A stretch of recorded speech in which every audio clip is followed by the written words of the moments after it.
Senhoras e senhores, muito bom dia, bem-vindos ao 12º Congresso Latino-Americano de Humanidades. Nós queremos agradecer a presença dos participantes integrantes da nossa mesa e lembrar a vocês que estamos fazendo uma transmissão ao vivo pelo YouTube. Vocês podem compartilhar essa informação com os amigos, os acadêmicos, que a transmissão, palestras, debates aqui neste auditório estão sendo veiculados pelo canal do YouTube. Basta digitar Congresso Latino-Americano de Humanidades. Eu quero lembrar aos senhores também que hoje nós teremos disponibilizados um almoço aqui no refeitório, no restaurante da universidade, por R$ 6,50.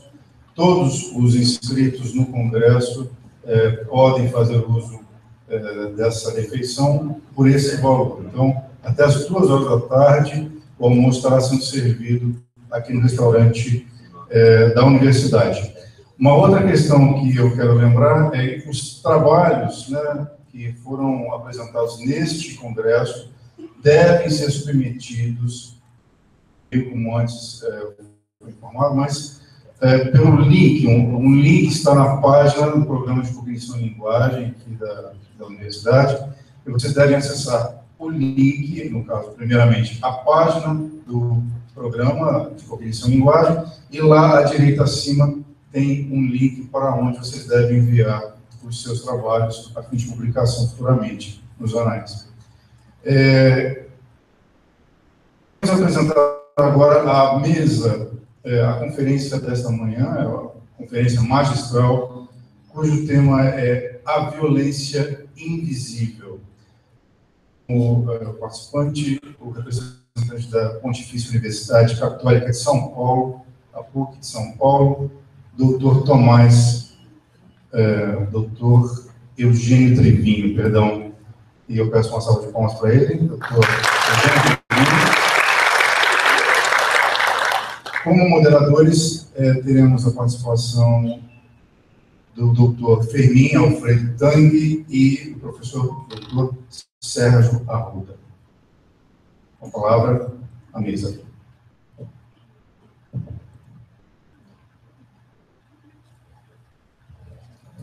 Boa tarde, eu sou o professor Fermin. Gostaria de agradecer a presença do palestrante, Dr. Eugênio Trevinho. A palestra está programada para durar 50 minutos para debate. Okay.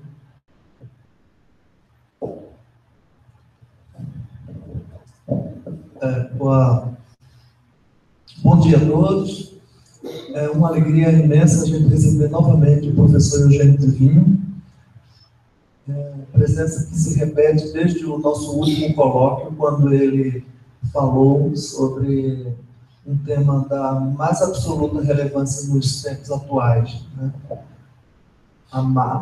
Um tema que se espraia por diversos ambientes disciplinares, que afeta toda a nossa vida, e que ele magistralmente resumiu em 2 grandes conceitos que ele nos expôs de forma absolutamente didática. E eu peço que vocês prestem muita atenção não só ao conteúdo, né, da mais absoluta validade, como a forma didática como o professor faz esse tipo de coisa. Foi uma das coisas que eu mais observei. É um modelo a ser copiado. É a palestra no seu formato devido, porque, como a gente sabe, o os conteúdos não se sustentam se eles não estiverem organizados. Forma e conteúdo são o par mais perfeito desse mundo. Desculpa, professor, fazer essa observação, mas todo mundo ficou encantado com essa forma de apresentar a palestra. Então, eu estou certo que hoje a gente vai ter mais outra dessas experiências, tá bom? Então, que a gente escute bem e que aproveite.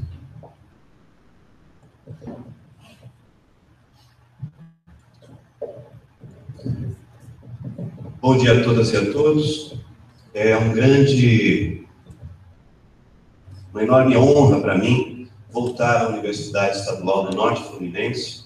Estive aqui em dezembro de 2014 e estar com vocês agora no 12º Congresso Latino-Americano de Humanidades.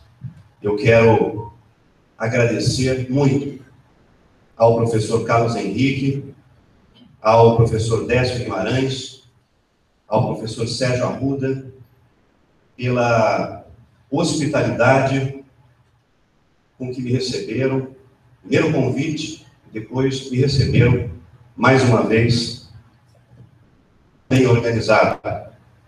Minha saudação quero deixar também aos colegas do Comitê Nacional e Internacional, responsável pela série de congressos latino-americanos de humanidades. No meu entender, esses congressos, e estamos na edição 12ª, de um empreendimento muito bem sucedido, da máxima importância pelo que vivemos na América Latina e, em particular, do ponto de vista político e social no Brasil. Deixo também minha saudação a todos os colegas do programa de pós-graduação em cognição e linguagem. E, quando estive aqui, reforçado por minha presença hoje, em 2014, eu levei para casa, na memória, e aqui reencontro muitos amigos. Quero também saudar o professor Fermin e o professor Sérgio, mais uma vez, companheiros de jornada nessa mesa.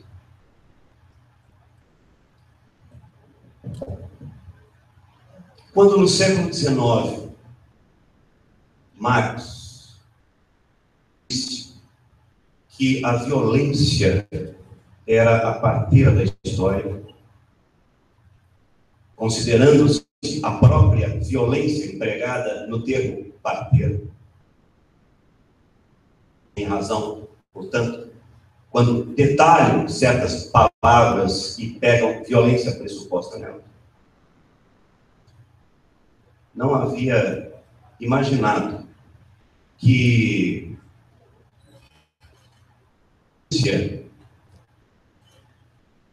não é só um vetor de transformação da sociedade, que ocorre por um movimento de massas revolucionário, de direita ou de esquerda.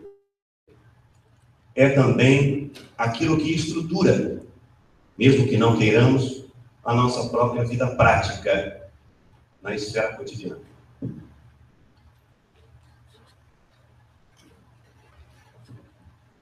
Nós podemos classificar a violência de várias formas e aprender a sua natureza dessa forma, ou dessas formas. A violência pode ser apreendida do ponto de vista geopolítico, com foco no território. E aí nós temos a violência urbana típica do campo ou zona rural, nas ruas, no espaço urbanizado e público das nossas metrópoles, megalópolis, cidades médias desenvolvidas. Do ponto de vista da motivação ou da intencionalidade, a violência pode ser política dos órgãos de repressão contra grupos de manifestantes, por exemplo, violência sexual contra as mulheres, no caso do estupro, dos adultos contra crianças e adolescentes, no caso da pedofilia, violência religiosa, enfim. Do gênero e ou de classes sociais, tanto com foco na pessoa ou grupo, a violência pode se estabelecer contra os índios, os afrodescendentes, os membros das comunidades LGBTs, as mulheres, os negros, os pobres, de um modo geral. E nós temos, então, um conjunto de instrumentos perceptivos e de punibilidade para esses crimes. Crimes que, então, pressupõem no bojo violência, crimes de preconceito, de xenofobia e assim por diante. Eu vou tratar a temática da violência invisível, que eu considero a mais sutil, e para a qual não temos no Ocidente episteme herdada e renovada para apreendê-la. Eu vou considerar a violência do ponto de vista socioantropológico, o que, de alguma forma, repõe a sua atinência a convenções sociais, e do ponto de vista sociofenomenológico, sem, de alguma forma, em tempo ultra curto da conferência, justificar os fundamentos dessas linhagens teóricas. Vocês as perceberão no curso da argumentação. E, óbvio, para tratar da violência mais sutil, que eu considero ser invisível, vocês verão que o qualificativo tem aí uma justificativa, também no curso da argumentação, temos que nos referir, evidentemente, às formas de violência, portanto, numa outra classificação, que são mais, digamos, ou podem ser formas mais compreensíveis, não? Para a logicidade da explanação. Violência física, violência simbólica, violência silenciosa e violência invisível. Essas formas de violência e também suas classificações podem se mesclar e não é incomum que elas compareçam hibridizadas. E somente do ponto de vista analítico é que nós podemos, de alguma forma, ter clareza sobre a sua tônica, sobre a sua característica mais predominante. Quero dizer com isso que formas de violência simbólica podem estar acompanhadas de violência física. Formas de violência simbólicas podem estar acompanhadas de violência silenciosa. E, não raro, a violência invisível se mescla e se confunde com a violência silenciosa e a violência simbólica. Vamos, então, estipular as características sucintamente de cada uma, e eu quero me focar em exemplos e na definição da violência invisível. A violência física é a que mais antropologicamente a nossa percepção, e não somente individual, de grupos, de classes e de órgãos do Estado, conseguem compreender e punir. Já há todo um aparato legislativo e penal, civil e penal, jurídico, portanto, para resolver, ou como forma, como tentativa de se resolver, considerando essas formas de violência física. A violência física pode ser intencional ou dolosa, não intencional e culposa, ou não intencional sem dolo e sem culpa. Ainda assim, violência. E óbvio que ela tem variações de intensidade. Fácil de ser apreendida e eu quero, portanto, torná-la objeto de uma argumentação de passagem. Vai desde um empurrão, que possa terminar num acidente, fatal ou não, mas é um empurrão, até a guerra campal.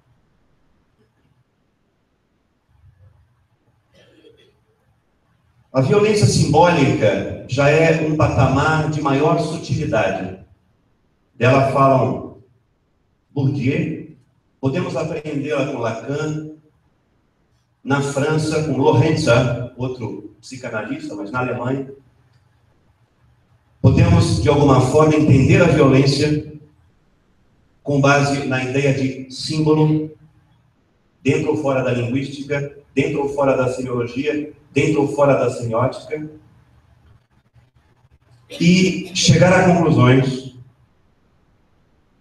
de que a violência simbólica pode ser verbal e não verbal, gestual. Pode ser voluntária e involuntária. E aí nós temos várias das suas modalidades. Desde o destrato gestual, na forma de obscenidades agressivas, até o racismo, a xenofobia, o preconceito, dentro ou fora da linguagem verbal. Passando pelo exercício da ironia, da galhofa, do motejo contra o outro, ou não, e formas mais assintosas, e não obstante normalizadas, de estigmatização da alteridade.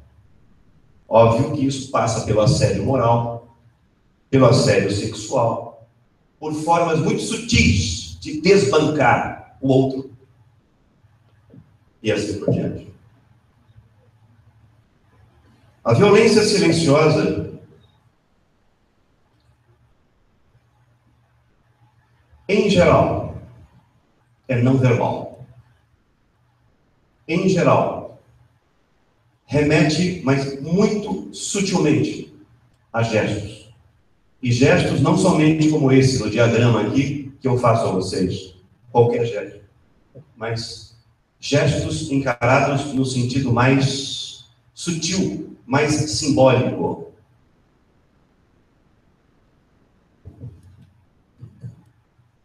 A favelização das zonas urbanas. E temos exemplos no Rio de Janeiro, em São Paulo, em cidades médias, as capitais brasileiras, na América Latina.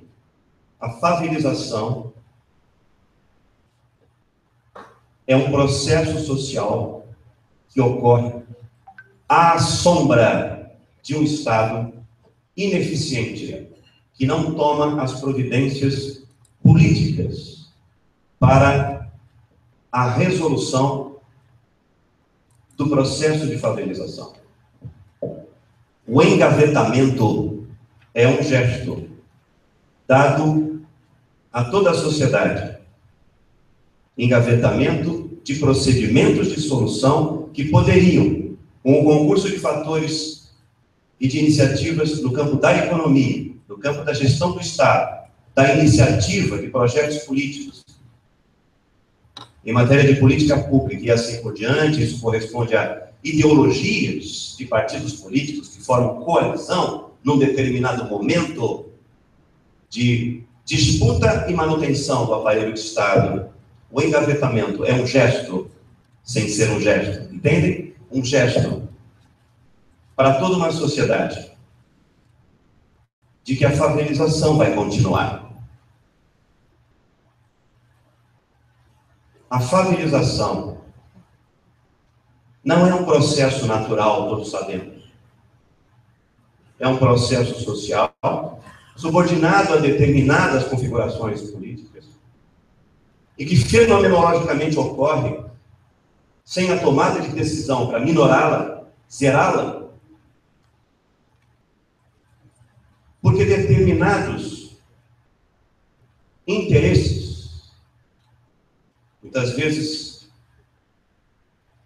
oclusos, se não escusos, permanecem sob o silêncio tácito de classes privilegiadas. Mas é raro vincular a favelização ao conceito de violência silenciosa. Porque se formos numa epicene mais politizada, registrar a favelização, e o imaginário de vocês podem situar outros exemplos. Subordinar ao conceito de violência, ainda que qualificada como silenciosa, insidiosa, e por isso periclitante, nós então teríamos que, de alguma forma, responsabilizar os agentes públicos, desde o executivo ao legislativo, passando pelo judiciário, a tomar os agentes que não tomam as decisões devidas para minorar o processo de favelização. Portanto, para, de alguma forma, resolver o passivo social, político e jurídico que assim ocorre. Não há interesse, portanto, de se nomear determinadas coisas como violência, independentemente de que tipo de violência se trata. De modo que ocorre uma produção de um consenso social específico, lastreado em valores e hábitos, mas que, como consenso, sem que tenhamos feito um contrato para ter esse consenso, então é um consenso aleatório e histórico, lastreado em valores e hábitos, que, como consenso, é perverso, na medida em que acoberta violências não notadas. Um consenso tácito, doce, feito pelo silêncio, silêncio da maioria, no universo do sem palavra, a quem linguagem.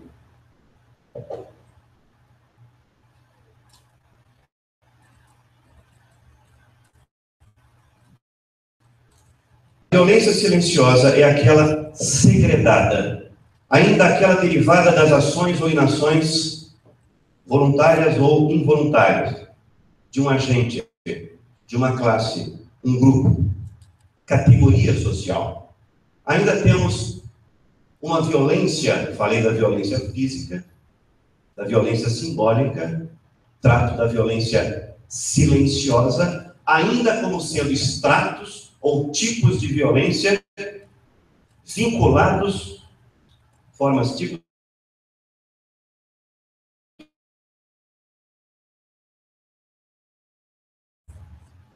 vinculados à rede social. A violência invisível é impessoal, é mais estrutural. Ela não se prende mais, ainda que envolva, mas não se prende mais à proatividade, sobretudo intencional, de pessoas. Ela é mais difícil de ser aprendida.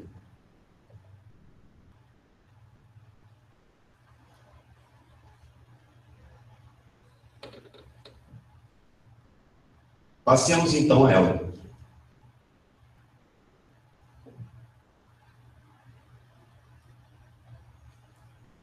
E eu quero dar um testemunho. Eu quero dar a vocês um exemplo pessoal, vivido. Residia eu há muitos anos no litoral do estado, numa residência, logo já vinculada à porta, não vivia eu num prédio, tinha eu a condição de ver o que se passava na rua direto, porque era uma casa com portões em grade vazada. comum ali era ver trabalhadores da prefeitura, da limpeza pública, tirando resquícios de folhas, folhagens, enfim, no meio-fio. Num determinado dia, eu, com pressa, para assumir compromissos numa universidade na qual eu trabalhava, no litoral do estado, estava eu já em tempo delongado, atrasado, eis que eu abro o portão da residência, fecho o portão da residência, e está uma Margarida, uma profissional da limpeza pública, não sei se de empresa terceirizada ou não, mas de toda forma, eu percebi a existência da Margarida e, ato contínuo, saturado na minha agenda, preocupado com as condições, quem assistiu minha palestra aqui há 2 anos atrás sabe, as condições tromocráticas da nossa existência, estava eu interessado em assumir ali um certo desempenho, tromoápito, viro à direita e sigo para o meu compromisso. Esta cena nunca mais me saiu, não somente da minha memória, mas da minha vida. Inintencionalmente, eu, proveniente de um lar cristão, proveniente do marxismo, já superado na minha biobibliografia, se assim posso dizer, adepto e ainda simpático inteiramente ao socialismo democrático,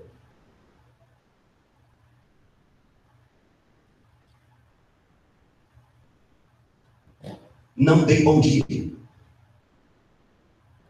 Era uma manhã ensolarada para esta trabalhadora.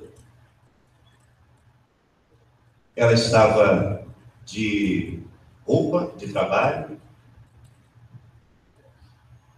e continuou limpando a rua. Nunca mais eu me esqueci dessa cena. Ela está encarnada. E é o exemplo que eu uso, sempre. E não são raras as vezes que eu falo sobre violência invisível. A vontade que eu tive, porque percebi quase de imediato, passos à frente, era de ter retornado, olhado para ela e dito: bom dia, bom trabalho. Ou seja, tê-la reconhecido como um ser humano. E eu fui embora. Nunca mais eu vi esta Margarida. Nunca mais eu também, como eu disse, deixei de ter na memória, nunca mais eu deixei de falar desta Margarida, cujo nome nem sei qual é, mas também nunca mais me saiu da memória, agora conscientizada, sobre atos que fazemos. Jamais deveríamos tê-lo feito. E, sobretudo, atos que podemos evitar. Do ponto de vista da interação, violência invisível é o não reconhecimento da alteridade. Ponto.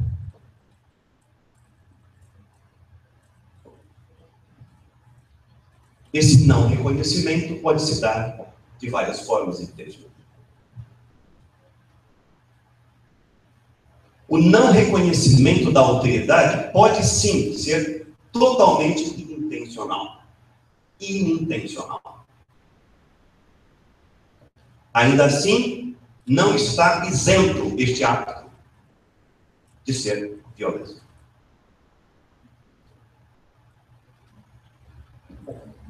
Esta cena que me referi pode ser remetida ao romance The Invisible Man, de 1897, de H.G. Wells.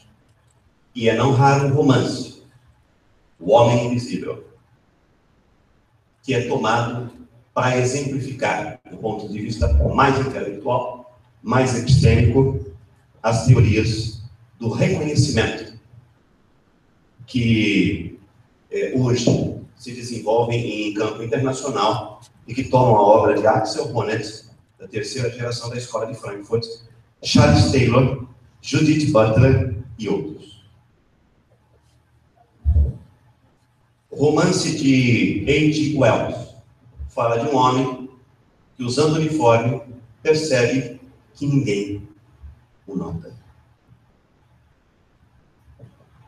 Não é que ele não tem reconhecimento de seus superiores. É um reconhecimento não reconhecimento, perdão, mais insidioso. Ele nota que não é notado por ninguém. E padece.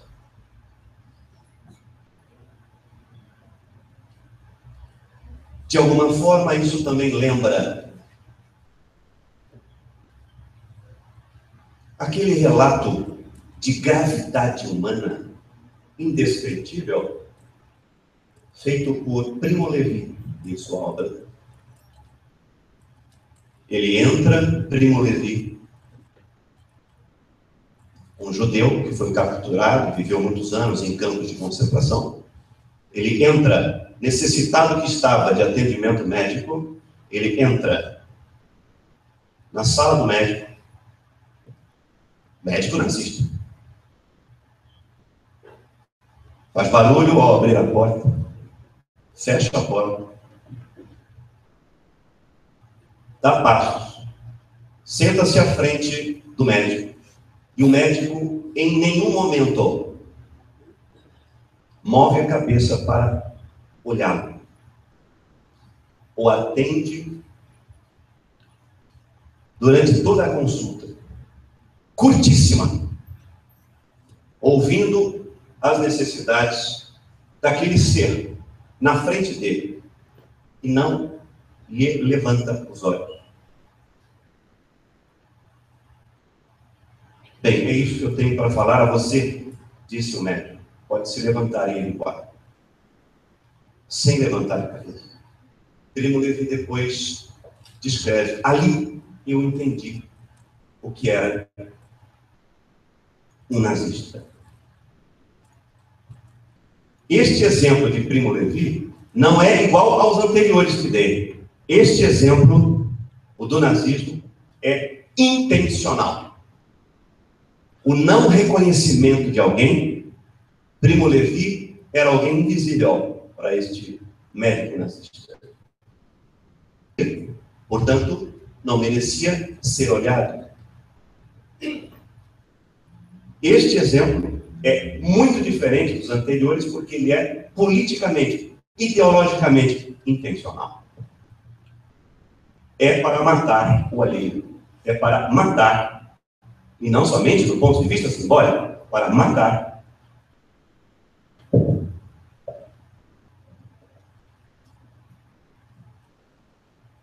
As formas de violência invisível podem ser escalonadas. A violência invisível sempre explícita.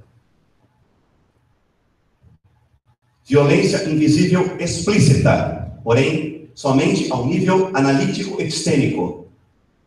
Não para quem vive e faz ou recebe a violência invisível. O processo social dessa violência é não notado. Mas, pela teoria, nós podemos apreendê-la. Não há reconhecimento. Quando não há reconhecimento, pode-se perceber que há violência invisível quando não há reconhecimento de trabalhadores, por exemplo, que fazem todo um contexto acontecer. E sem os quais, de forma sine qua non, sem os quais esse contexto não ocorre. E, em geral, vamos encontrar formas de violência invisível quando não reconhecemos todos os que da infraestrutura e de aspectos operacionais. Trabalho manual, trabalho braçal. Como se somente os trabalhadores, assalariados ou não, que cuidam de planejamento, gestão, que têm decisões e têm poder, merecem ser reconhecidos. Quem cuida das instalações elétricas, quem cuida da limpeza urbana, quem faz os equipamentos arquitetônicos nos quais teremos vida, como agora.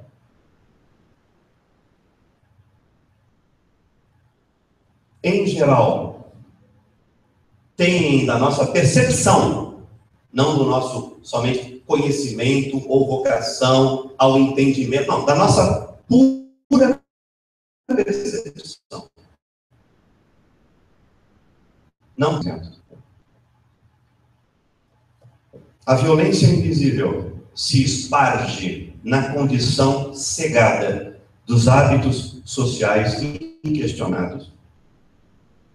E por isso nela se encontra obliterada, nessa condição cegada dos hábitos sociais. Embora sempre acessível, como eu disse, à apreensão e notação pela consciência e na linguagem, quando o fazemos mediante uma indagação sobre as razões pelas quais o modus vivendi é assim tal qual é, e não outro.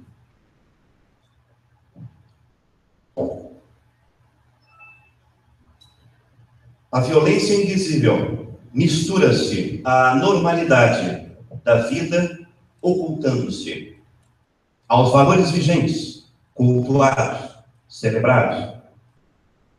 Mas ela tem amplos efeitos concretos, não raro constrangedores e, às vezes, devastadores. A violência invisível ocorre como uma violência que enleva. Ela faz acontecer. Ela faz conduzir. Ela faz processar-se. Sem intenção, sem dolo, sem culpa e de modo impessoal, mesmo quando exercitada por uma pessoa. Nós, quando a realizamos, exercitamos no comportamento convenções que nos cegam para o fato de que estamos cometendo violência. E não obstante, para todos os efeitos, estamos apenas fazendo o que todos fazem. E isso nos cega para o nosso próprio fazer. A violência se faz sem se fazer ver, como disse, como forma de violência específica. Perfaz, como visto, um espectro que ora aparece vinculada a outras violências, ora aparece sozinha e muito decantada, sofisticada. Ela é de tipo não criminalizável. Seria até um contrassenso dizer que ela poderia ser criminalizada, já que ela é invisível. E, portanto, ainda que acoplada a outras formas de violência, é muito diferente de todas elas. Dei a vocês exemplos de violência invisível do ponto de vista internacional. Eu quero alçar um pouco o nosso voo.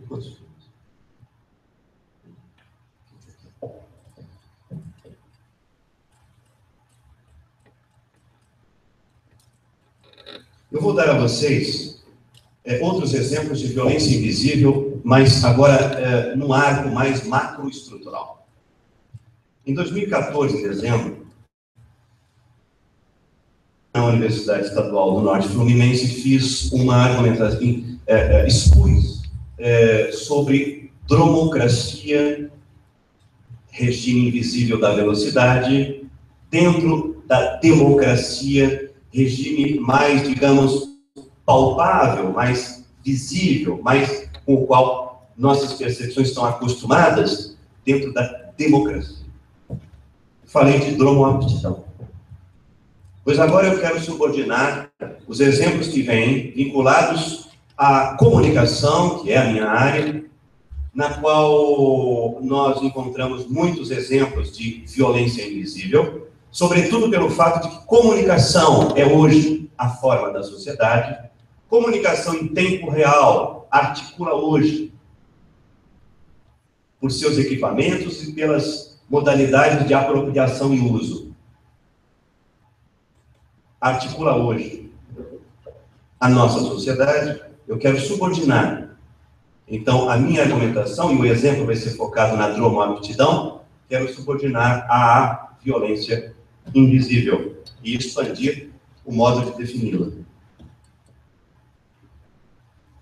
Dromoaptidão vem do prefixo grego dromos, que diz respeito à corrida, rapidez, e remete, obviamente, à obra de Paul Virilio, arquiteto e urbanista francês, especialista em história militar, contemporâneo nosso, cuja obra recomendo de olhos fechados.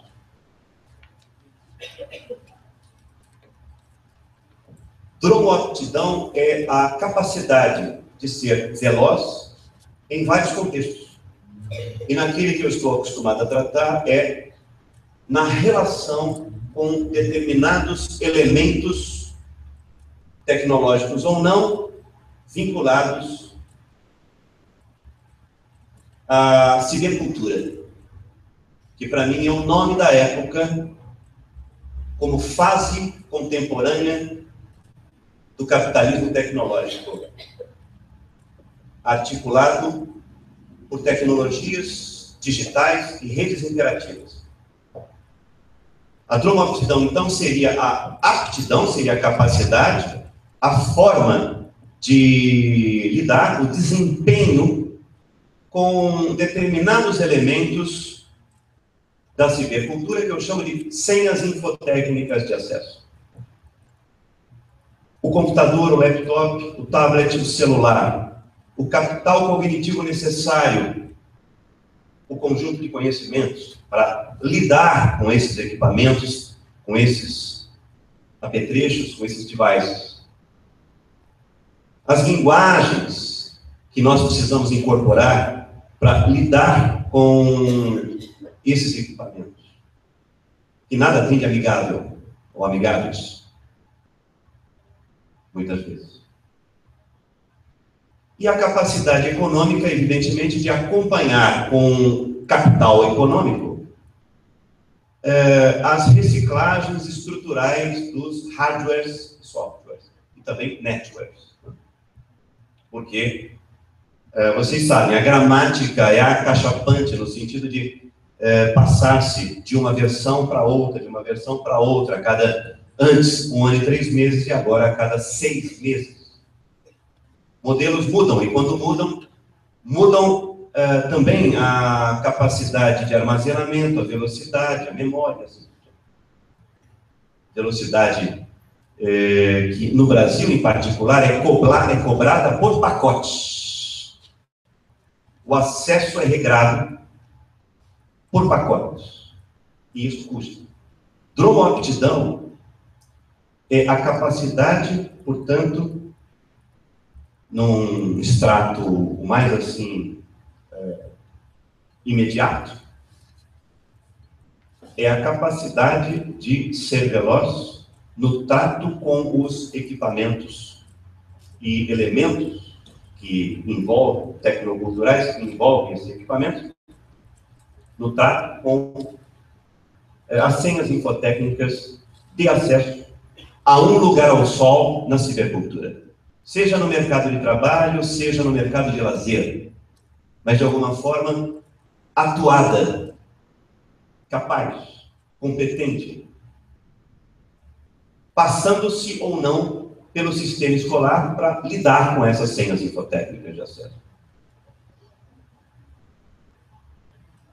No primeiro estrado, então, a dromoaptidão é relacionada especificamente a uma abertura do espírito no sentido filosófico, à velocidade.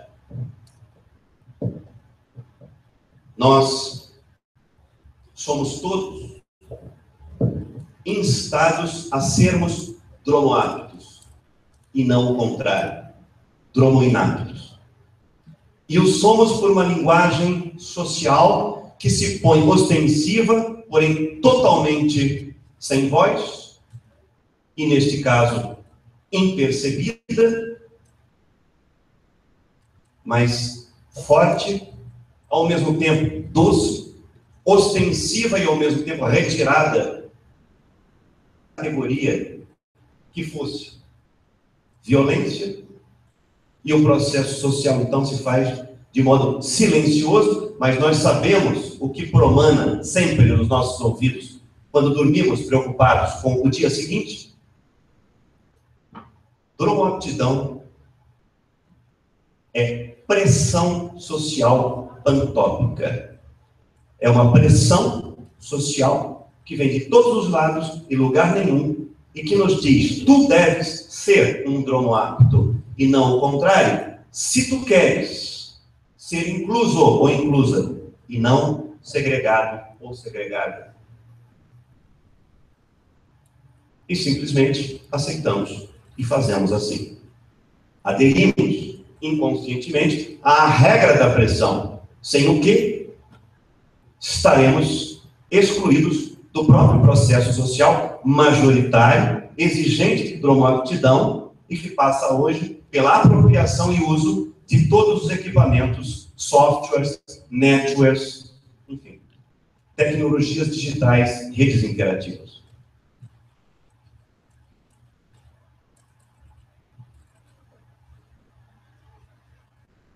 A dromoaptidão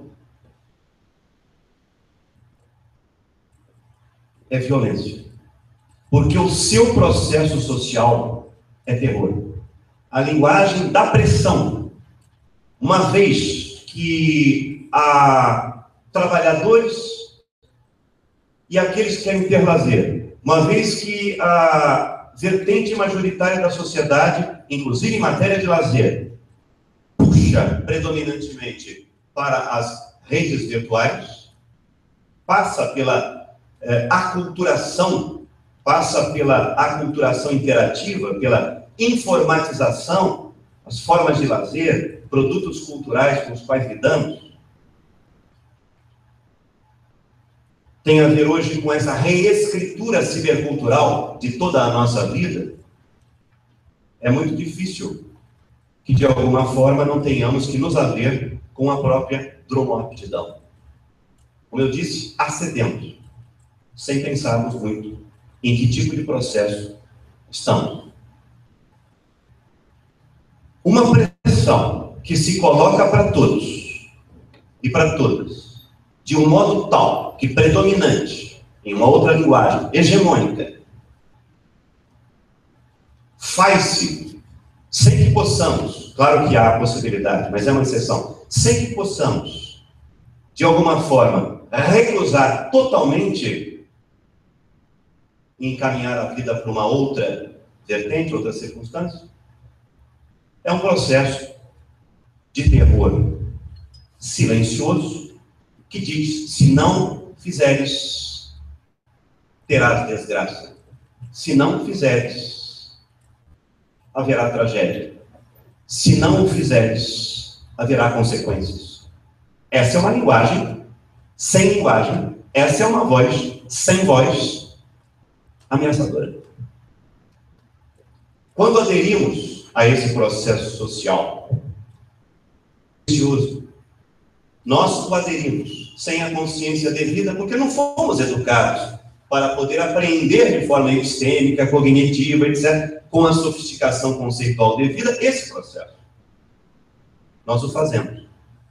porque a vida se passa assim. Nós vivemos a vida no seu rascunho, já limpo de modo aleatório, fragmentário, no lugar em que ela se põe. Muitas vezes temos que fazê-lo sem pensar. E não há volta. Falo em regra. Quando acedemos à dromoaptidão, por, de alguma forma, escapar, tudo de maneira inconsciente, escapar ou nos vermos livres da dromoinaptidão, isso por questões de valor, a dromoaptidão, o sistema de trabalho e a nossa sociedade inteira, estipula qualificativos como sendo competência, racionalidade, firmeza nesse trato, desempenho, conforme esperado. E a dromoinaptidão, nós temos o lento, sobre o qual recai agora um novo preconceito contra o lento, e que, portanto, é incapaz, não consegue responder às demandas, não consegue ultrapassar as exigências do princípio de desempenho, seja no caso do sistema de trabalho, ou mesmo nesses games em que há disputa do sujeito com a máquina, e ele não consegue galgar etapas. É toda uma sociedade que exige dromoaptidão.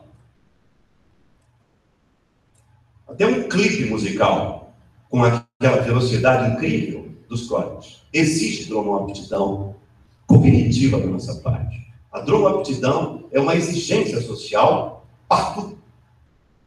Todos os níveis, em todas as faixas etárias. Quando nós agimos no sentido da adesão, e ela é inconsciente, acedendo a essa pressão, nós, no fundo, estamos com a dromoaptidão e, portanto, na nossa habituação, na transformação da dromoaptidão em comportamento, estamos assimilando a violência típica epocal, se quiserem, do sistema sociotecnológico, conforme ele é caracterizado hoje, articulado por tecnologias digitais e redes interativas. A dromoaptidão é violência invisível. Eu tenho trabalhado também com um conceito de local, nem global, nem local, mas uma terceira vertente, que já é única, realizada no processo social e que envolve o global e o local.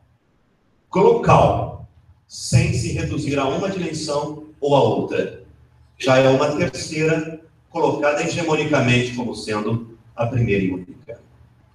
E é essa tendência, com a qual nós estamos sempre lidando quando utilizamos equipamentos de comunicação, capazes de tempo real, capazes de articular a nossa existência no tempo instantâneo. Mal damos um enter e a mensagem já chega, inclusive no Japão. Mal acessamos um botão e nos vê imagens da televisão em tempo real de um jogo de futebol transmitido, de alguma cena, enfim, que venha da Europa. De segundos, estamos vivendo o que multidões estão vivendo em outros lugares. Assim é, com uma transmissão de massa, pode ser no rádio, pode ser na televisão, pode ser num espaço tão híbrido como hoje é o YouTube, não é? Que de alguma forma lembra algo de massa, porque é o modo interativo de acontecer a televisão, e, no entanto, não há tanta massificação, porque, ao mesmo tempo, o consumo é individualizado. Você e o seu equipamento. É nem de massa, nem interativo. É um meio híbrido.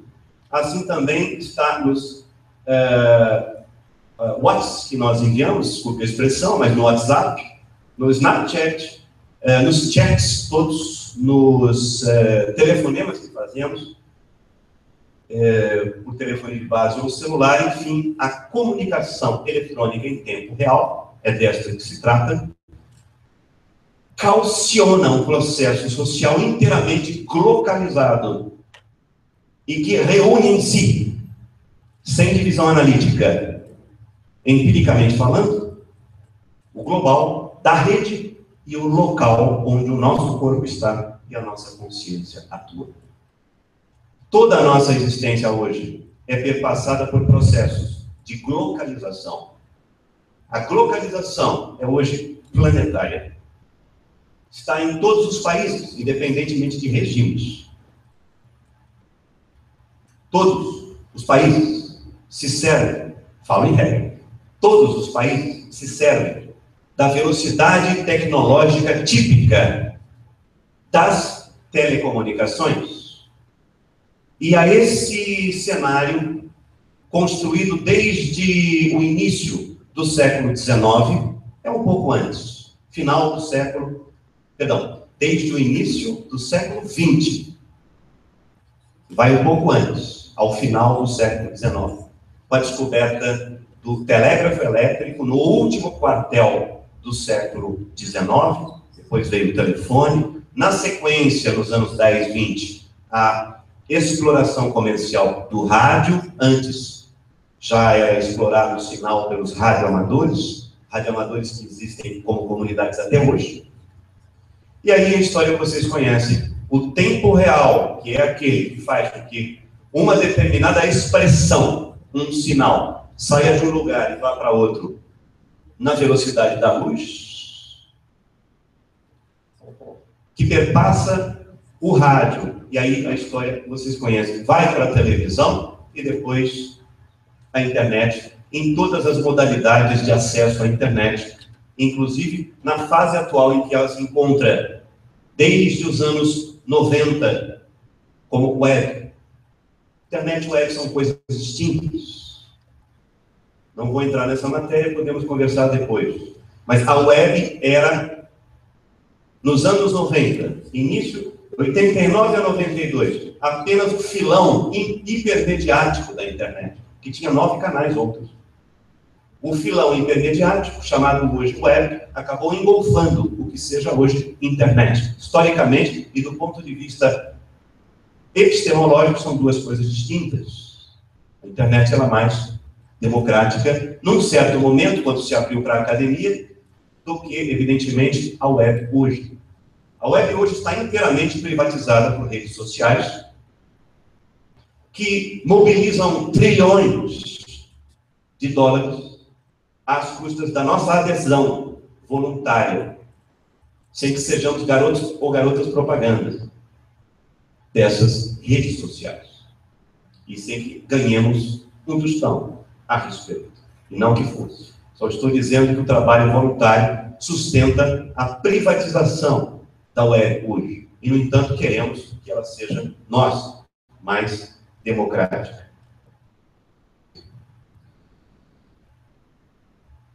A mesma exigência que existe no caso da dromoaptidão, existe de modo pantópico, a pressão é aberta, vem de todos os lugares e lugar nenhum, mas nós a vivemos e o sabemos, e a cedemos, também em relação à exigência de ser local. Da mesma forma que somos dromoaptos ou dromoaptas, temos uma exigência de sermos localizados e localizadas. A nossa vida, desde sempre, todos os dias, faz-se sem esquecermos o celular em casa. E quando esquecemos, nos sentimos, não sei vocês, mas me sinto assim, amputados. Alguma coisa está acontecendo de irregular. E também hoje, com aquela compulsão de gerenciarmos perfis nas redes sociais, respondemos a e-mails, a mensagens. O processo social de localização faz-se de modo tal que habitua em cada corpo, fora do plano da consciência individual, habitua em cada corpo uma compulsão típica direcionada à comunicação em tempo real. Ela é local, portanto, essa forma de se fazer hoje, e com o exercício diário de sempre ter-se que aparecer para a alteridade. E ela deve ser tão dromoapta quanto seja possível. A localização da nossa vida, do modo pressionador como consta é violência invisível. E, como tal, faz-nos ser, faz-nos agir, sem que haja qualquer face atrás do processo, dizendo, tu deves ser do local. Sem que haja mãos que estejam umas esfregando-se nas outras, dentro de salas de vidro fumê, cercadas por aparatos de vigilância eletrônica, esfregando as mãos, dizendo, agora vamos dominar a cabeça das criancinhas, fazendo-as serem locais. Não. Não há face, não há agente. É a própria infraestrutura social se realizando. O processo é todo silencioso e a violência que ocorre é invisível. Com a nossa adesão, esse é o detalhe específico. A violência invisível típica do local e da dromoaptidão passa pelo nosso desejo de sermos alguém com uma identidade que responda à exigência social. Passa pelo desejo de ser dromoapto e de ser local.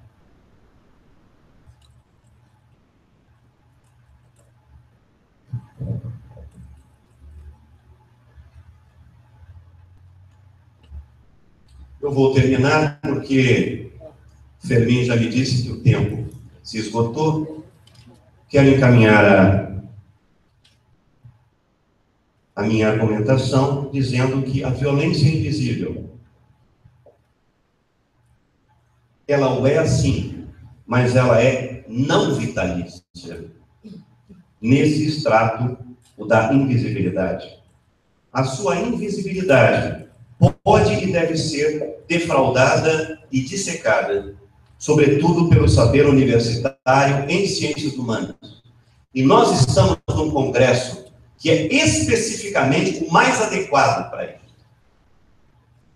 É função da universidade e da pesquisa acadêmica tirar essa violência do limbo, extraí-la de sua zona de conforto, do ponto de vista fenomenológico, expô-la na ordem da visibilidade, a visibilidade do conceito, da conversação, da explanação, da discussão, nomeá-la como formas de violência nomeáveis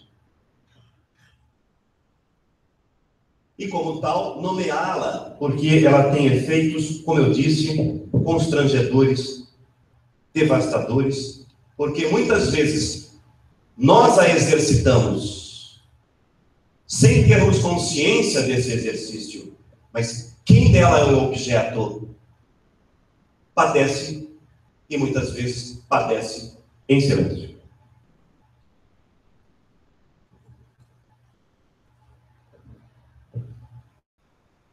Em minhas palavras finais, eu gostaria de remontar, de recobrar o exemplo que eu dei da Margarida. Desde aquele momento, e fazem anos, ali eu compreendi, como eu disse a vocês, o que era violência invisível, do ponto de vista interacional. Há formas de invisibilização da violência quando nós utilizamos equipamentos eletrônicos para evitar o outro. Muitas vezes, sem intenção alguma, ao invés de irmos na casa do vizinho, nós o apropriamos pelo telefone ou agora pelo WhatsApp. Dizia eu a vocês. Aquela Margarida nunca mais me saiu da memória como pessoa. Porque também nunca mais na minha vida eu permiti cometer qualquer tipo de violência invisível dessa natureza ou de outra. Pudesse eu voltar a conhecer, voltar a ver essa Margarida, diria eu essa história, sucintamente. E o quanto aquela figura desconhecida, para mim, foi luminosa, a ponto de mudar a minha vida. Todas as vezes que eu tenho que falar sobre violência invisível e alçar voos epistemológicos maiores, ao nível de uma macroestrutura social, atinente à comunicação eletrônica em tempo real, eu começo por esse exemplo, como uma forma de homenagem a uma pessoa que jamais poderia ter recebido uma violência da minha parte. E o faço agora, comunicando isso a vocês, dizendo esse exemplo a vocês, não como forma de autodenúncia, porque eu não tive culpa, não tive dolo. Mas uma vez que mudou a minha vida, aquela cena, faço questão sempre de, ao falar de violência invisível para os jovens, sobretudo, o quanto aquela mulher desconhecida, eu creio, nunca mais a encontrarei, o quanto ela foi importante para que eu pudesse levar essa mensagem a vocês. Muito obrigado.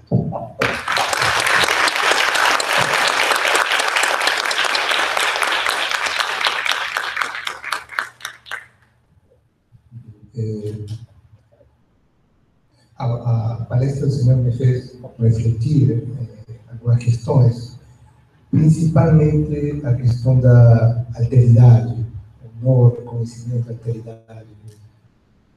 E eu acho que, nesse ponto,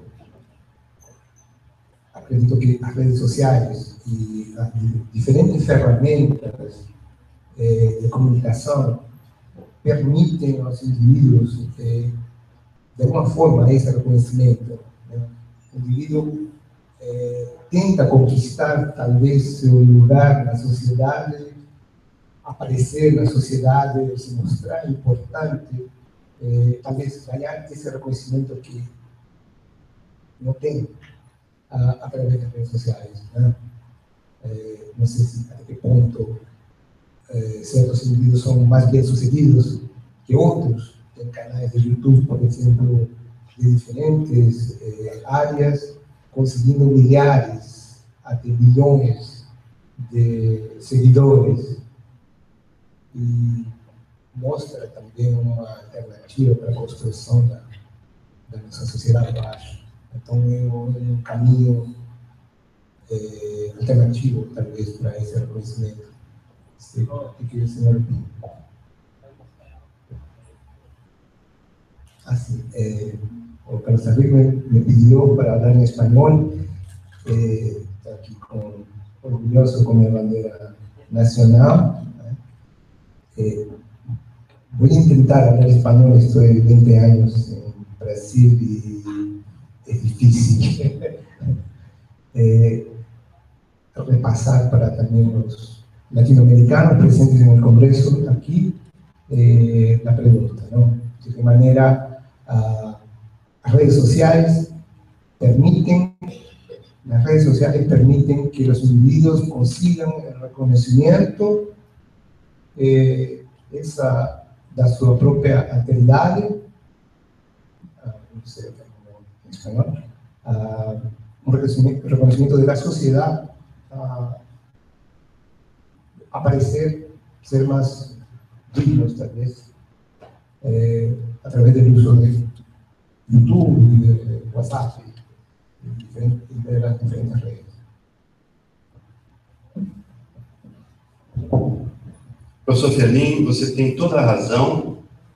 As redes sociais hoje se colocam como um universo dentro do qual se pode, operando, dentro do qual se pode superar, ou tentar superar, o processo social de nadificação do sujeito.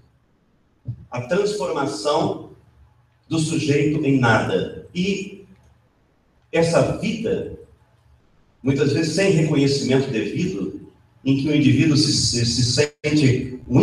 sente como um grão de areia numa estrutura citadina, uma estrutura metropolitana, megalopolitana, monstruosa, um sistema de trabalho acachapante. Ele precisa, de alguma forma, escapar do processo de violência dentro do qual ele está imerso. E esse processo de nadificação do sujeito, é vivido, evidentemente, de forma aterrorizante, né? Ele é vivido como terror, do qual se deve, evidentemente, escapar, tentando contorná-lo. As tecnologias digitais, as redes interativas, permitem, evidentemente, este contorno. O caso do Twitter e do Facebook, hoje, superadas as redes já mortas, são inúmeras redes sociais, mas algumas são predominantes. O Facebook e o Twitter são casos bastante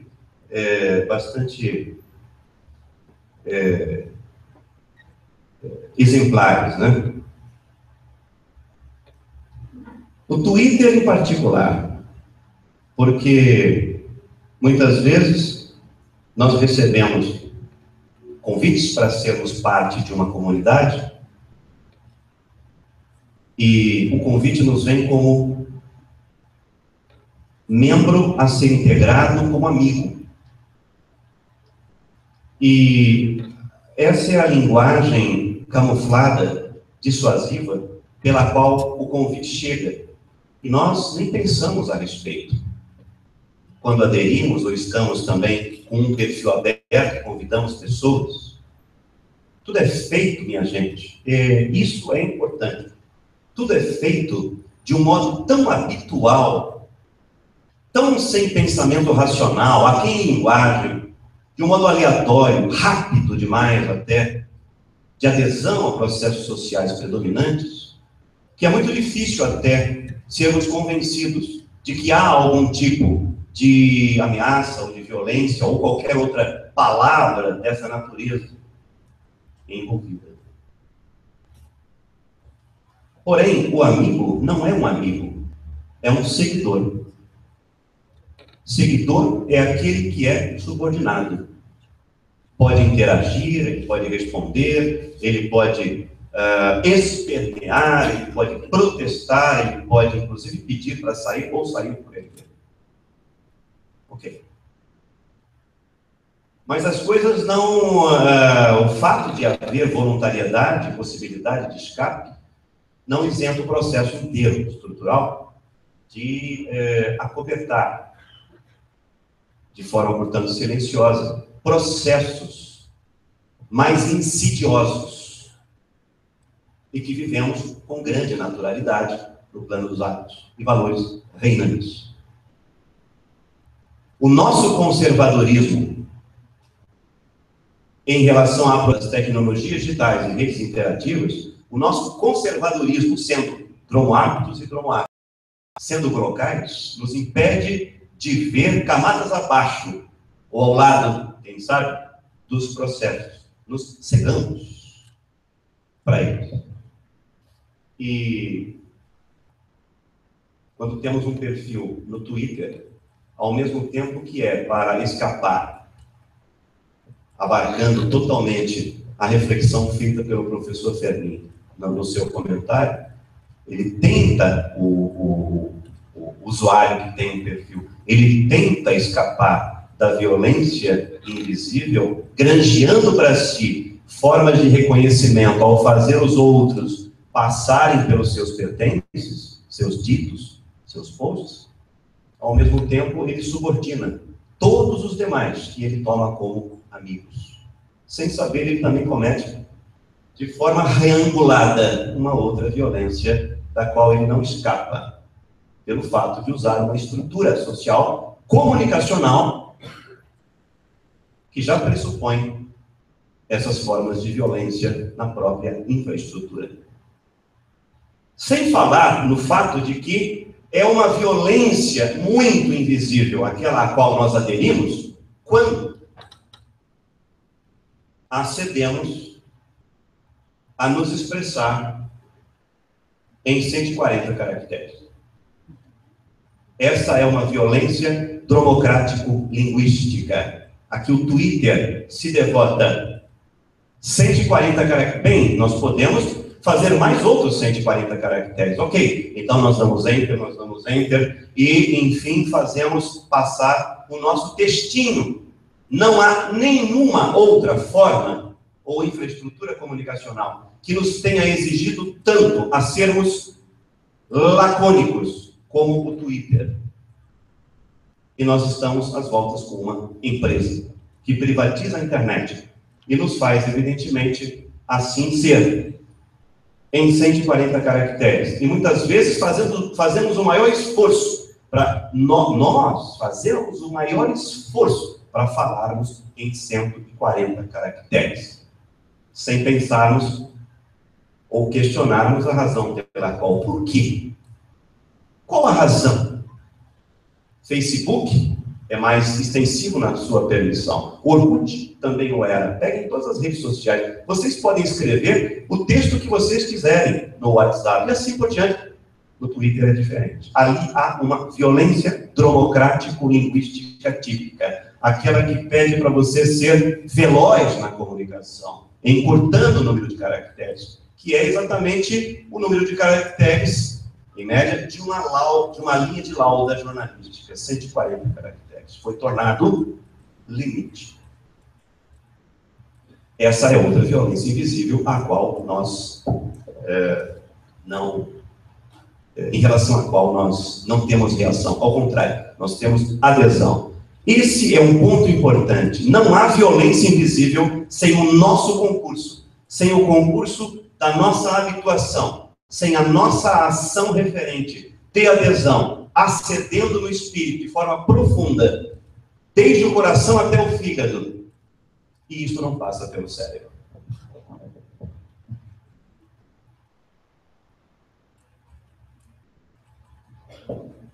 Você quer fazer uma apresentação? Obrigado, Firmino. Professor, então, a gente tem um conceito com o qual a gente já lidava, né, há algum tempo, a invisibilidade.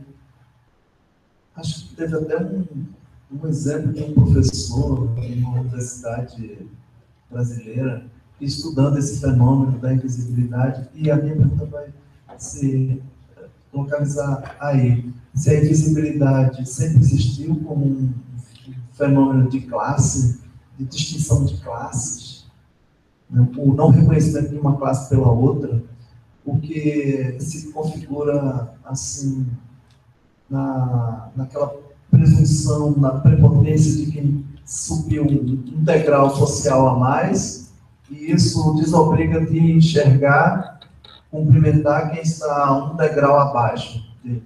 E aí as profissões mais humildes, mais simples, menos técnicas, desempenhadas por pessoas com menos escolaridades e menos prestígio e visibilidade social, seriam as vítimas. Aí essa experiência foi vivida por um professor que se vestiu de gari num campus universitário, porque ele já tinha percebido isso, que as pessoas passavam e não cumprimentavam essas pessoas que prestavam esses serviços terceirizados, né? Então ele foi viver a experiência de ser invisível, e foi traumática para ele, e daí ele tirou a experiência. Aí, então, sabendo que, especialmente numa sociedade como a brasileira, vamos falar mal do Brasil, bacharelesca, né? A gente conhece bem o fenômeno que é sintetizado naquela frase. Você sabe com quem está falando? Então, quando o invisível resolveu ver aquele que ele não via. E aí eu pergunto o seguinte, o mundo moderno, com as tecnologias da informação e da comunicação, acabou distanciando um pouco as pessoas, né? Criando outras formas de invisibilidade. Acho que o senhor deu bem esse exemplo, né? Que pode muito bem ser dramatizada naquela piada que corre as postagens do Facebook, após o fenômeno da suspensão do WhatsApp, que já aconteceu 2 vezes no Brasil, por um juiz resolveu penalizar o presidente, o feito do WhatsApp, porque ele não teria acedido a alguma interpelação judicial, sei lá. Aí veio aquele menino que reencontrou a mãe dentro de casa, já que ele não tinha mais o a mediação do WhatsApp. Então, ele teve que procurar a pessoa para falar. A mãe encontrou o filho depois que o WhatsApp saiu do ar. Aí, então, a pergunta seria essa. As tecnologias adensaram essa questão da invisibilidade, ou encurtou, já que as tecnologias são coletivas, são acessíveis a todo mundo, né? Nós vemos que todo mundo tem realmente os aparelhos, os mecanismos e aí teriam mais um instrumento para se visibilizar, para se tornar visível.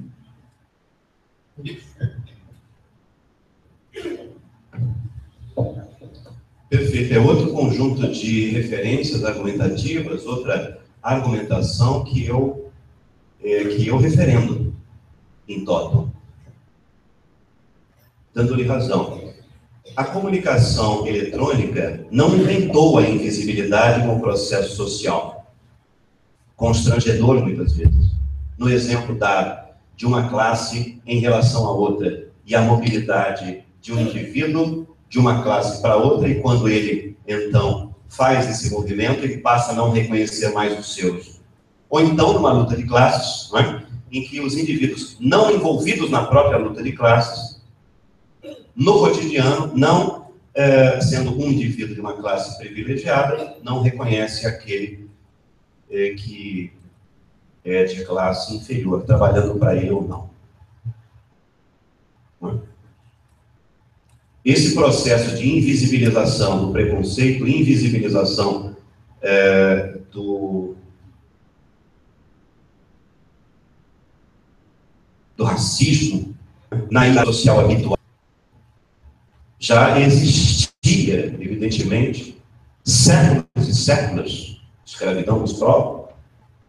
E não foi a comunicação eletrônica em tempo real que a inventou. A comunicação eletrônica em tempo real fez gestar-se como violência invisível e, ao articular pelas apropriações e usos nossos, ao articular a sociedade inteira, sendo-a, porque não há nenhum processo social que escape da articulação pelas tecnologias comunicacionais em tempo real, a comunicação eletrônica em tempo real fez gestar novas formas de invisibilização da violência, não é? E muitas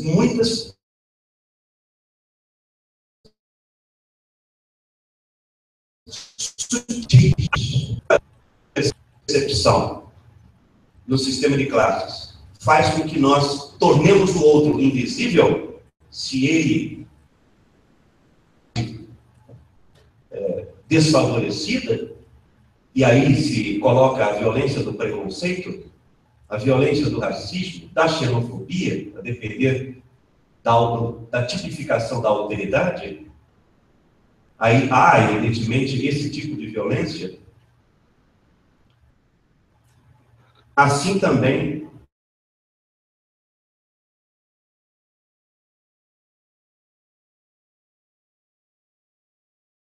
cotidiana para a questão de que, quando em relação com a alteridade, em contexto mediado pela comunicação eletrônica em tempo real, há aculturação, deve haver, existe aculturação, para que nós nos ceguemos para o exercício que nós mesmos implementamos.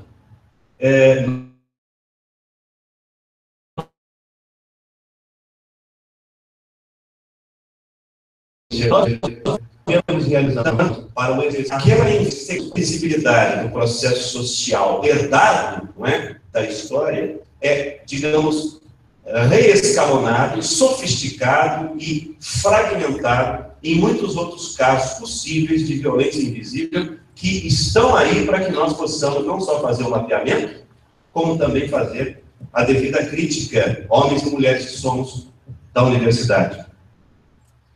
Especificamente no caso da comunicação eletrônica em tempo real, qualquer que seja. Imaginemos o caso de uma transmissão de um jogo de futebol que vem da Ásia, da Europa para nós. Ou poderia ser o contrário, do Brasil para o resto do mundo. Do Brasil para todos os lugares possíveis em que esse sinal pudesse ser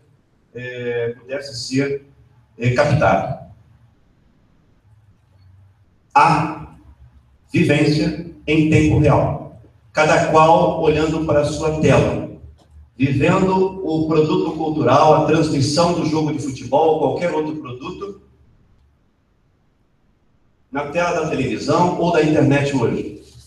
O que ocorre aí?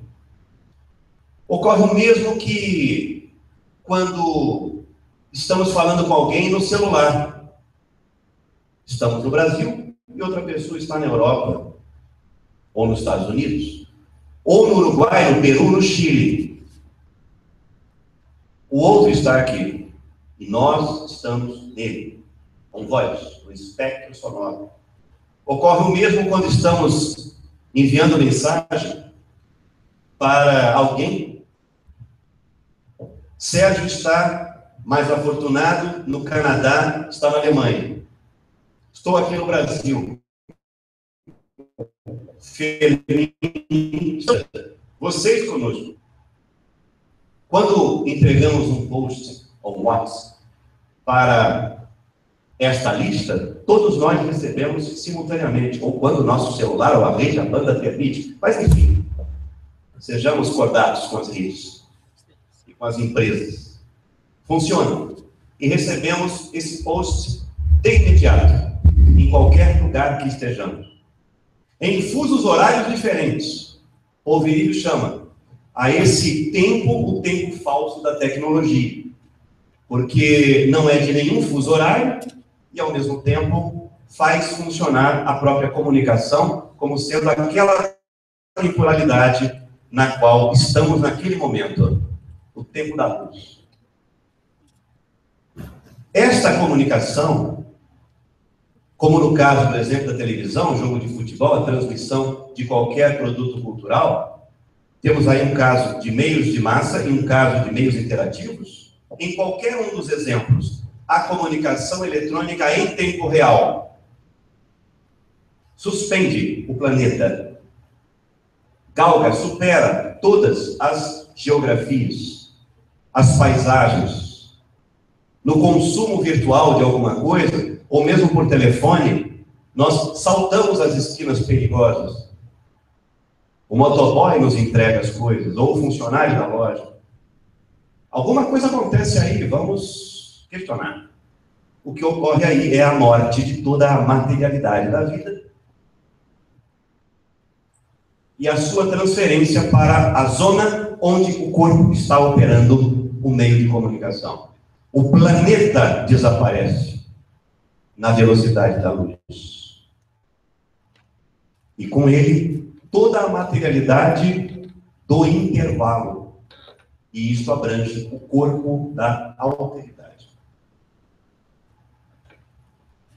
Comunicação eletrônica em tempo real é morte simbólica, se quiserem barra invisível, porque é muito pouco notada, morte simbólica do planeta e da alteridade na sua corporalidade. Toda vez que temos que falar via comunicação eletrônica em tempo real, nós temos que deixar o nosso corpo na soleira da porta dessa comunicação e interagir com o outro via espectro sonoro, via imagem em movimento e assim por diante, via espectral. Professor, mas a gente não poderia pensar que esse meio de comunicação virtual, de certa forma, não seria uma extensão de nosso próprio corpo? Não falar em termos de morte material, e sim uma extensão para o virtual. Talvez pensar que a gente tem o físico, mas o que a gente chama de virtual, né? numa extensão. Então, o planeta não morrendo por causa dessa comunicação em tempo real, senão ele se expandindo a um conceito, a uma coisa muito maior, do jeito que eu costumo pensar, talvez, que é, ou tenho ilusão, talvez, que seja assim. A percepção ela é válida. Na vertente macro-raniana, de que os meios de comunicação estendem o nosso corpo, a nossa percepção, e assim agimos. Né? O fato é que o planeta não morre. Ele morre de forma simbólica. A alteridade não morre, ela está vivinha, mas ela morre em relação à sua corporalidade. Alguém pode dizer que, bem, enfim, ela morre para viver de outra forma. O planeta morre para viver de outra forma. Onde? Nas redes. Perfeito. Mas não se trata mais do mesmo planeta.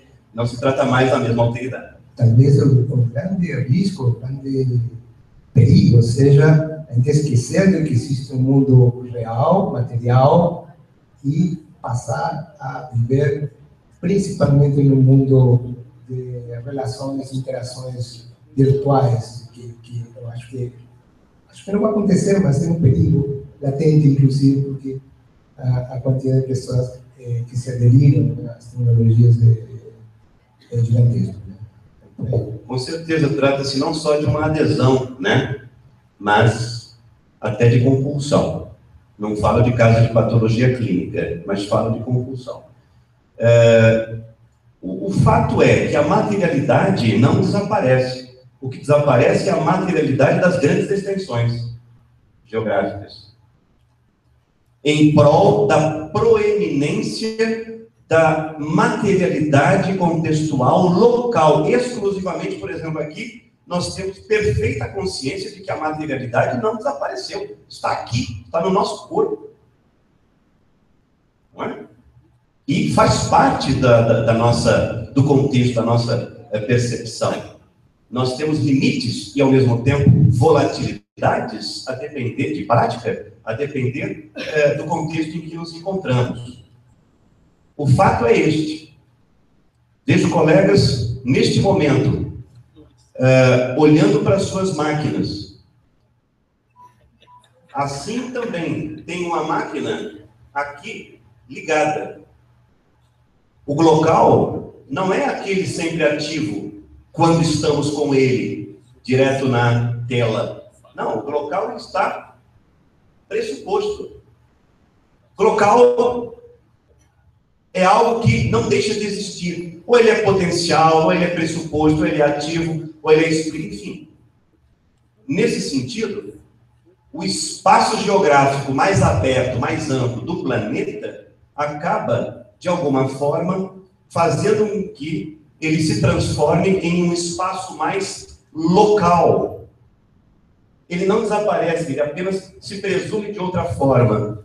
E aqui, neste momento, a nossa corporalidade está muito presente. Por quê?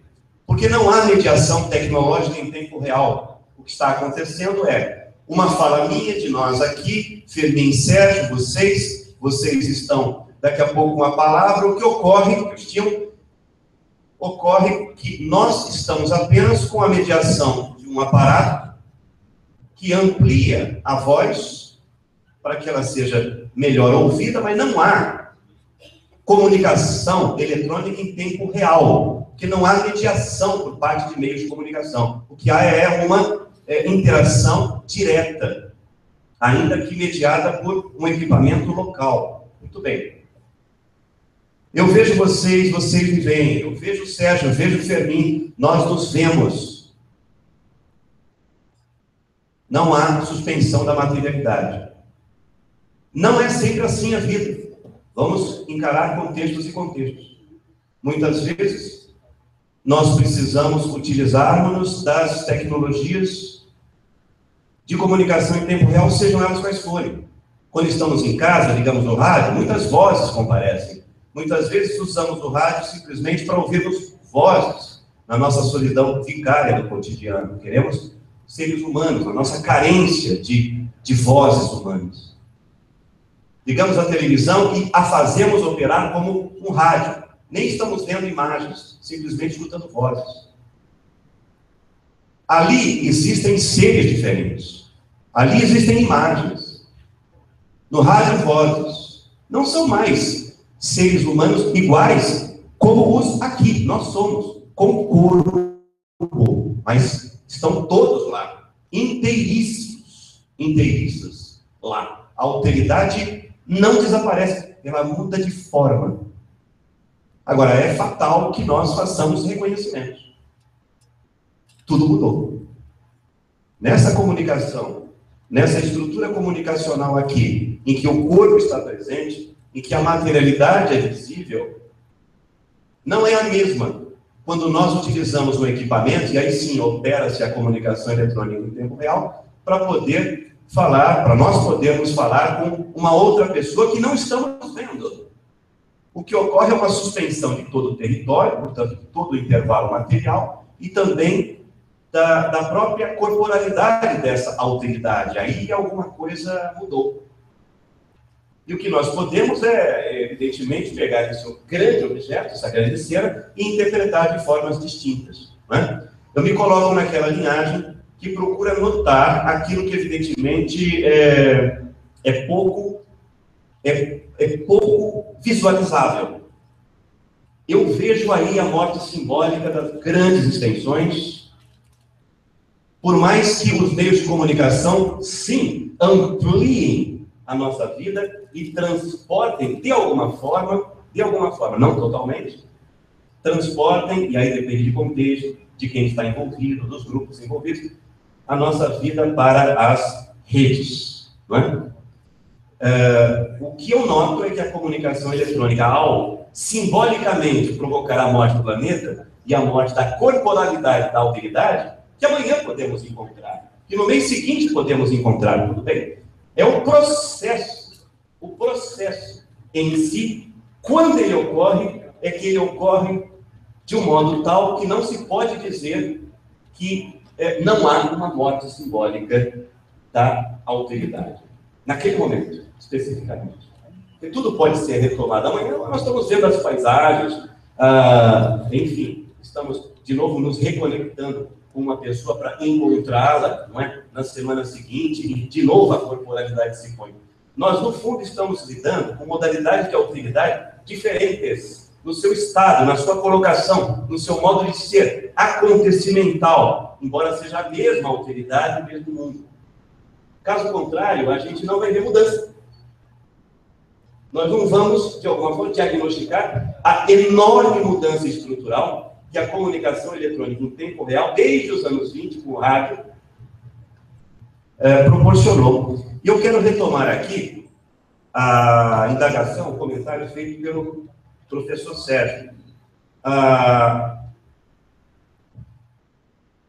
suspensão que o juiz, foram vários, né? Não foram 2 ou 3 casos, se ele corrige, que no Brasil, um juiz, tendo em vista elementos do processo judicial, acabou por suspender.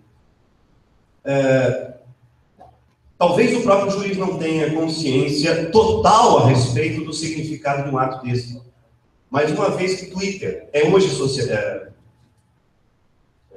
não Twitter, WhatsApp, não é? Perdão, WhatsApp. Uma vez que o WhatsApp é hoje uma rede social infiltrada, socializada, articulada, melhor dizendo, em todos os contextos sociais, enfim, há uma dimensão aí de violência do Estado, que é, ao mesmo tempo, violência jurídica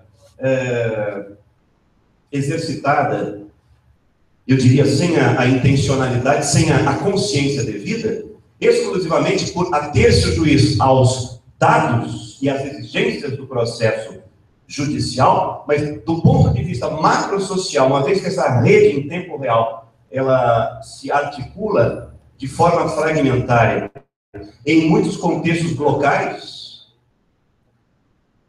no campo da produção, no campo do trabalho, também no campo do lazer, no tempo livre, que, enfim, torna nível para quem necessita dessa rede que o juiz, infelizmente, acabou exercitando não uma violência invisível, mas uma violência simbólica acachapante, vitimadora de milhões de pessoas, e não somente de pessoas na sua cidadania mais prática comum na vida de lazer, mas também na esfera produtiva, empresas, e na esfera do trabalho, trabalhadores.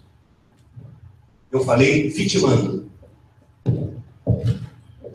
Senhores, nós pedimos a compreensão de vocês.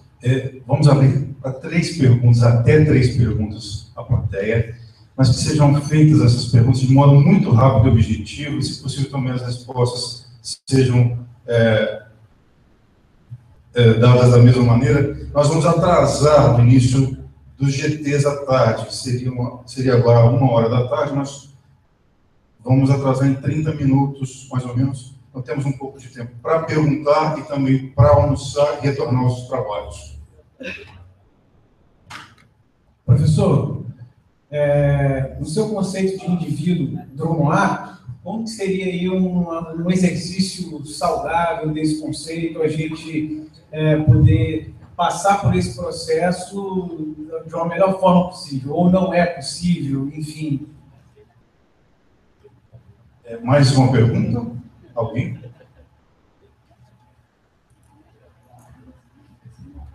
Não? Então eu quero fazer a minha pergunta. Professor, existe um filme dos anos 1970 chamado Rede de Intrigas, um africano, acho que é o Sidney Lumet que faz essa direção, e tem uma cena que o apresentador de televisão pede para que os ouvintes, os telespectadores digam: eu não aguento mais, não suporto mais. Isso, com a televisão em evidência, enfim, antes do advento da internet, eu pergunto, a internet, ela poderia provocar também uma saturação, uma irritação de que as pessoas também se desconectassem, voltassem aí a uma vivência mais no mundo real, enfim, haveria, como lá, né, nos anos 1970, a saturação de tanta informação midiática, imagética, e com a internet. Existe também essa possibilidade, ou existiria, de saturação e rompimento com esse mundo tecnológico?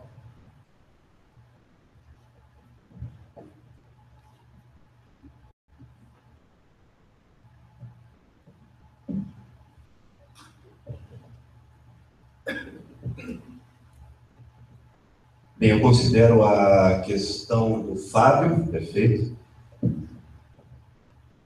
O conceito de dromoaptidão e toda a percepção social exercitada na epistemologia para apreendê-lo, o modo teórico de fazer-se o devido mapeamento e, ao mesmo tempo, a crítica da dromoaptidão existente, e ela é avaliada,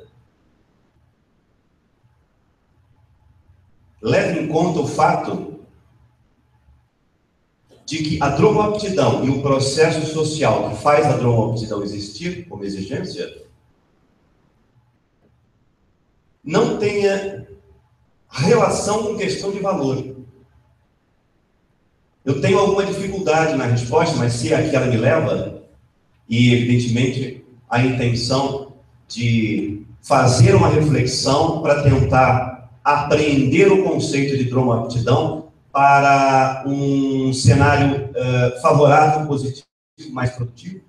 A minha dificuldade é o fato de que, como alguém que se interessa por estudar a dromoaptidão em vários contextos, livro, que ainda não publiquei, para tentar dar um pouco mais de voo ao conceito de dromoaptidão, em relação àquilo que já o fiz, eu dei mais explanações em arco aberto sobre a dromoaptidão em aulas e conferências do que eu fiz inscrito. Talvez um dia seja um livro à minha espera. Tudo aquilo que eu, de alguma forma, tento fazer para explanar a dromoaptidão escapa da questão de valor. Ou seja, não é nem positivo nem negativo. Não é nem favorável nem desfavorável, nem vantajoso nem desvantajoso. O que, na verdade, aquilo a que me devoto é tentar estudar o processo como ele é. E, é claro, calcar na tinta, porque a minha vertente é de criticidade teórica. Todos os conceitos que eu forjo no talhe, ou seja, que eu, de alguma forma, crio nas relações conceituais, expressões conceituais que eu crio, são para apreender de modo tensional, portanto crítico, aquilo que se põe. Eu não saberia colocar a você o modo pelo qual, e então como exemplo e aconselhamento, que a dromoaptidão poderia então ser ou fazer-se a ser. Eu estaria de alguma forma sendo pleonástico. Por quê? Porque a dromoaptidão, no modo positivo e positivado de acontecer, e assim ela se coloca como exigência social, a dromoaptidão já está assim apropriada pelas empresas, pelas corporações, pelo Estado, pela indústria do lazer, pela indústria das redes sociais. Estamos encontrados conosco mesmos, no tempo livre, no tempo de lazer, nós queremos não deixar de lado este recurso, esta virtude de sermos sempre rápidos, eficazes. No trato com filhos, no trato com os afazeres diários. E isso eu digo no tempo livre e de lazer, não queremos deixar de lado este recurso que tomamos como positivo, que é o ser dromoaptos. Então, nós já temos uma resposta em abundância pela própria realidade sobre como se deve, na verdade, apropriar, como devemos apropriar o conceito de dromoaptidão, de modo produtivo, de modo positivo, favorável. Ele já é o próprio processo social. Se eu falasse algo no sentido de como se deveria, então, fazê-lo, eu estaria sendo, digo de novo, pleonástico, referendador, não é? Em relação à dromoaptidão. Não estou escapando da própria resposta, não. É que, no fundo, a minha resposta precisa ser, por dever de ofício, o outro lado pouco notado do processo social. E isso me faz, evidentemente, sem valoração, positivo ou negativo, dizer aquilo de que se trata. Sem, evidentemente, filtragem, cifra ou escamoteamento. Aquilo que se nos exige. O processo social é violência invisível, o que me torna caudatário de uma perspectiva que tensiona o modo produtivístico e positivo do próprio processo social ao colocar-se como exigente de dromoaptidão, entende? Ok, perfeito. E agora o comentário, a pergunta do Ocinei.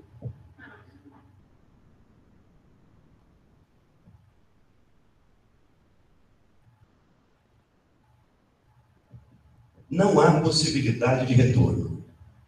Não há mais volta. Existe uma vertente da sociologia, ou com epicentro na sociologia, mas é interdisciplinar, e o próprio Paul Virilio, de alguma forma, tende a isso, a encarar que, uma vez que o processo social é dessa natureza, acachapante, e, muitas vezes, incontornável, falo na regra, sem descartar exceções,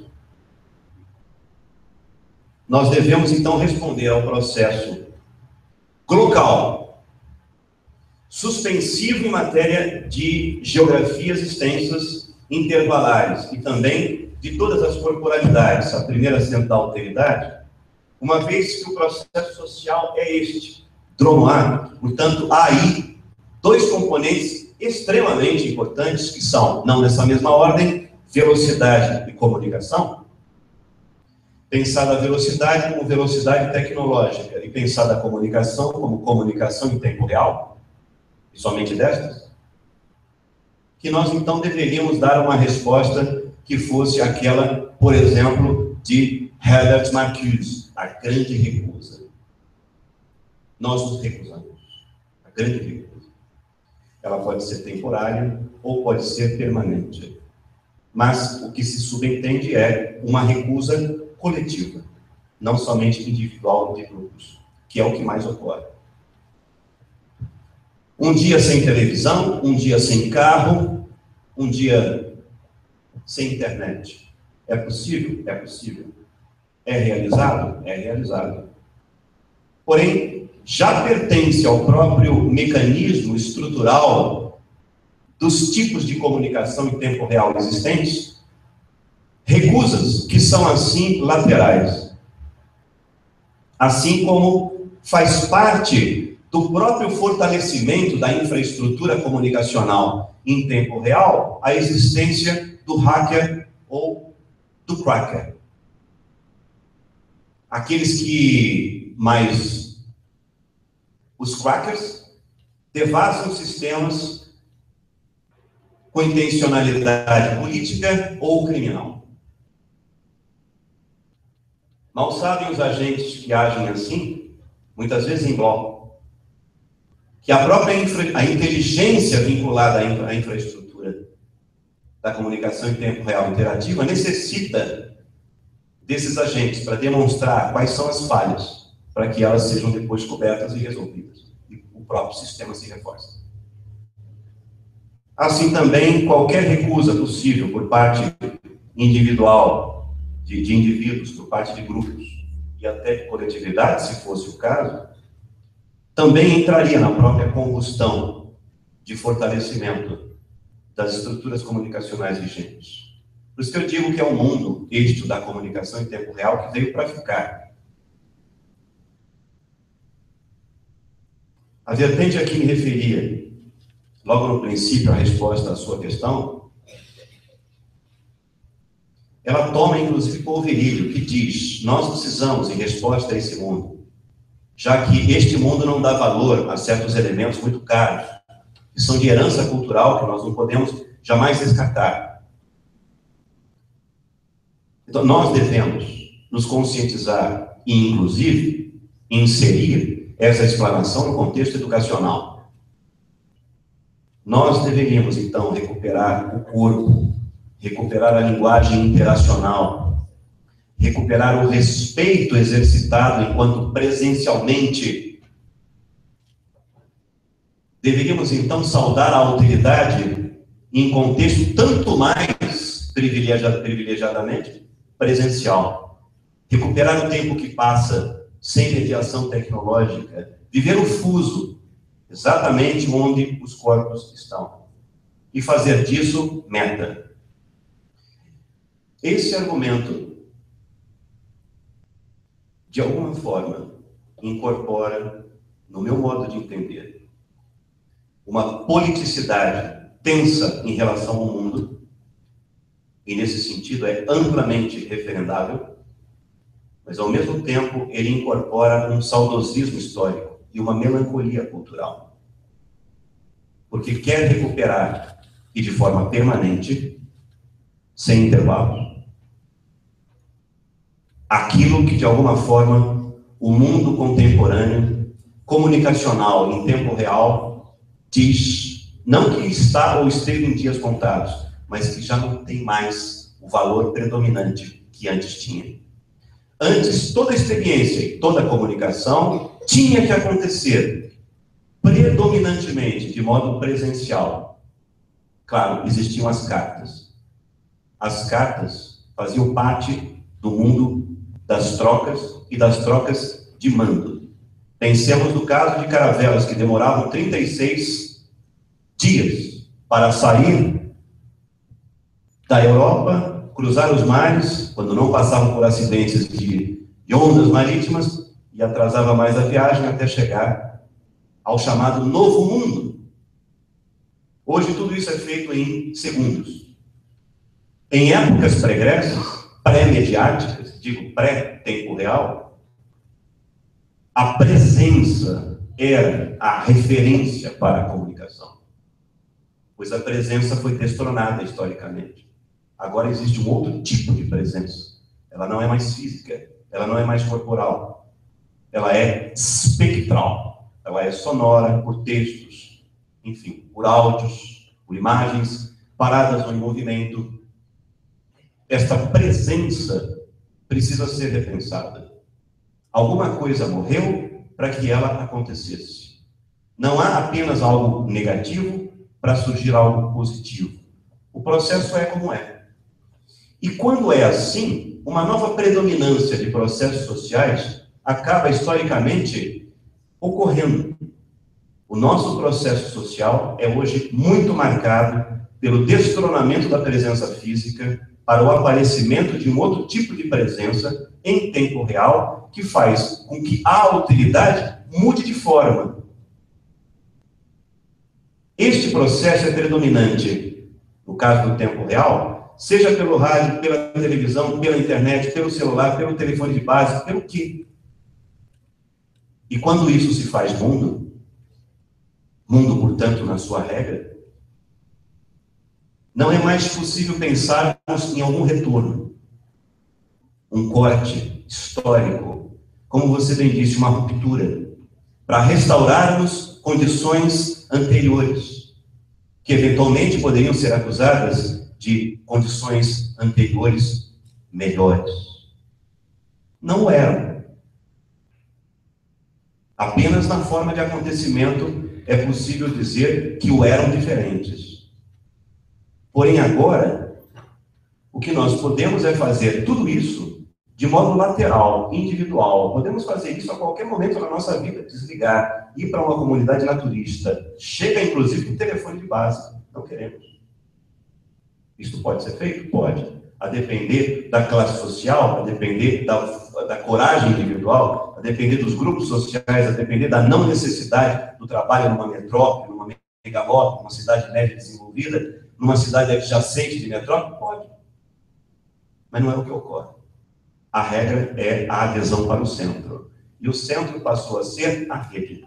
Qualquer que seja a rede. Há alteridades que são espectrais.